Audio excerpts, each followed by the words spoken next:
নমস্কাৰ এটা নতুন ভিডিঅ'ৰ সৈতে আপোনাক সকলোকে ষ্টাডি এণ্ড লাৰ্ণ ইউটিউব চেনেললৈ স্বাগতম জনাইছো।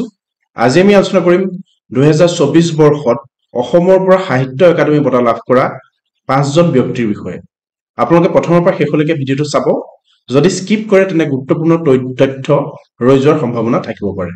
তেন্তে পলম নকৰি আজি আমাৰ ভিডিঅ'টো আৰম্ভ কৰোৱা হওক। আমি প্ৰথমতে চাম ৰঞ্জু হাজৰিকাৰ বিষয়ে। 2024 বৰ্ষৰ বিভিন্ন শিতানত সাহিত্য একাডেমী বঁটা ঘোষণা কৰা হৈছে। আপোনালোকে এই কথাটো গম পাইছে অলৰেডি। এইবেলি অসমৰ প্ৰসিদ্ধ সাহিত্যিক ৰঞ্জু হাজৰিকালৈ 2024 বৰ্ষ শিশু সাহিত্য একাডেমী বঁটা। আপোনালোকে মনত ৰাখিব, ৰঞ্জু হাজৰিকা দেৱলৈ এই বৰ্ষত আগবঢ়োৱা হৈছে শিশু সাহিত্য একাডেমী বঁটা। আৰু তেখেতৰ শিশু উপন্যাসখন হৈছে বিপন্ন বিস্ময় খেল।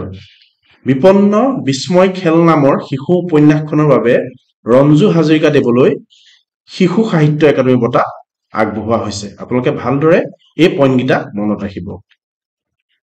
নেক্সট চাম আমি নয়নজ্যোতি শৰ্মা। এইজন হৈছে নয়নজ্যোতি শৰ্মা। নয়নজ্যোতি শৰ্মালৈ 2024 বৰ্ষৰ সাহিত্য একাডেমী যুৱ বঁটা। মনত ৰাখিব, 2024 বৰ্ষৰ সাহিত্য একাডেমী যুৱ বঁটা আগবঢ়োৱা হৈছে নয়নজ্যোতি শৰ্মালৈ। আৰু তেখেতৰ গল্প সংকলনখন হৈছে জাল কটা জুই।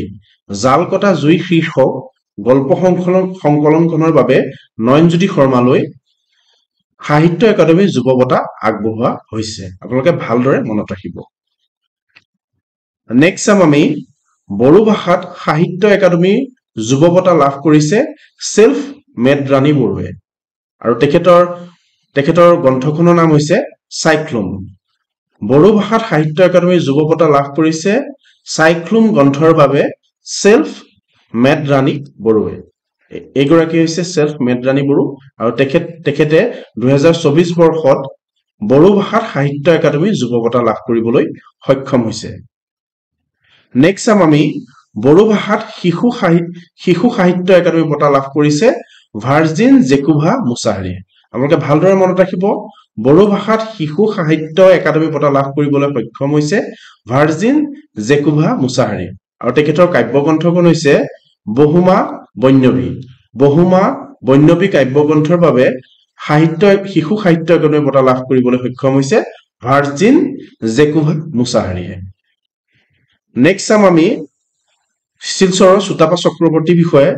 সাহিত্য একাডেমী যুৱ পুৰস্কাৰ বাংলা ভাষাত দেৰাজে হলুদ ফুল শীৰ্ষক কবিতা সংকলনৰ বাবে অসমৰে শিলচৰৰ চুটাপা চক্ৰৱৰ্তীয়ে লাভ কৰিছে। আপোনালোকে মনত ৰাখিব, সাহিত্য একাডেমী যুৱ পুৰস্কাৰ বঁটা বাংলা ভাষাত দেৰাজে হুদুল ফুল শীৰ্ষক কবিতা সংকলনখনৰ বাবে লাভ কৰিছে চুটাপা চক্ৰৱৰ্তীয়ে।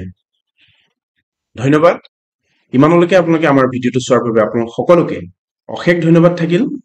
আগন্তুক দিনত আমাৰ গুৰুত্বপূৰ্ণ ভিডিঅ'বোৰ পাবৰ বাবে আমাৰ চেনেলটো ছাবস্ক্ৰাইব কৰি ৰাখিব।